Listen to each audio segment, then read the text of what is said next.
We are back in the month of May. StoryADay May is here again. And last year I did these live videos every day, letting you know how it had gone for me as a writer myself. So I'm back doing that today. And I will tell you, there are some bags under my eyes. There's some stress in putting all of this together, but the excitement and exhilaration of seeing so many other writers, hundreds of writers, taking part in this challenge just keeps me going. And I did get my story written. So I should probably have teased you a little bit more and made you watch for longer, but I got my story written. Hooray. I will confess I did it between about 1 and 2 in the morning because I was just wide awake and making sure that things were hooked up properly and everybody was going to get the right emails and stuff like that. So once I had made sure all that had happened, I was like, well, the first story's just a shorty. And if you go over to the site, you will see that you can actually sign up for the challenge and you'll get all of the emails. But you can also just go over to the site at storyaday.org and you'll see today's prompt, which is to write a story in 5 sentences, which absolutely can be done. And there's some helper text there to let you see how it can be done.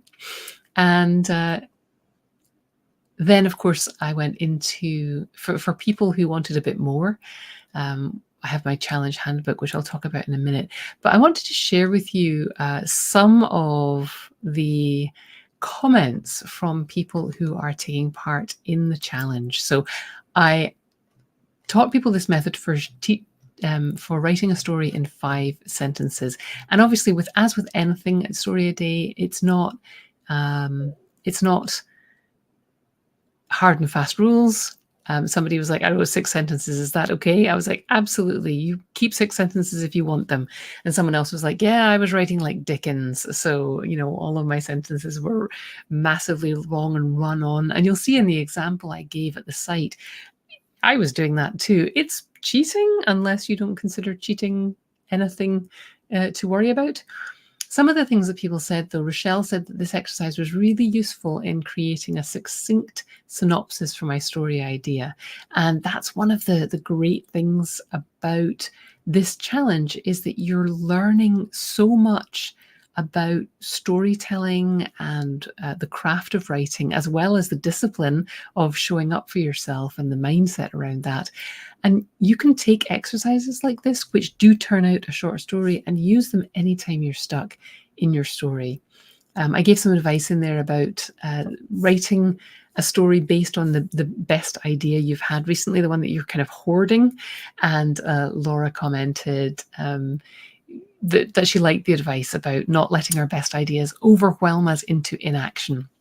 So tonight I hosted a writing date for people who are signed up for the challenge, and we just got together in a Zoom room and wrote together, and I shared with them some of the writing warm-ups and brainstorming that I've put together for them in this StoryADay challenge handbook. So a bunch of people have dived into that, and they're getting not just the prompt every day, but they're getting a customized warm-up exercise, 5-minute warm-up and 5-minute brainstorm that is tailored to each day's writing prompt. So if you want to get a copy of that and be in that group, I'm also going to be getting together with them 3 days a week during StoryADay at various different times, so that most people will be able to hit one of those time zones, get a little bit of companionable writing done.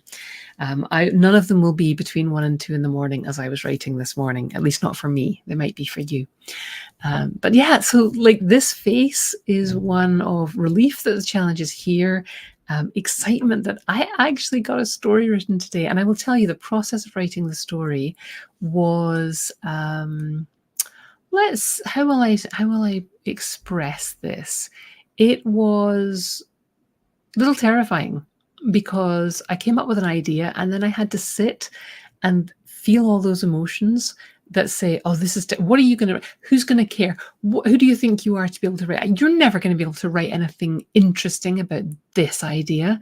And because I've been doing this for so long, I have learned to tamp down those voices.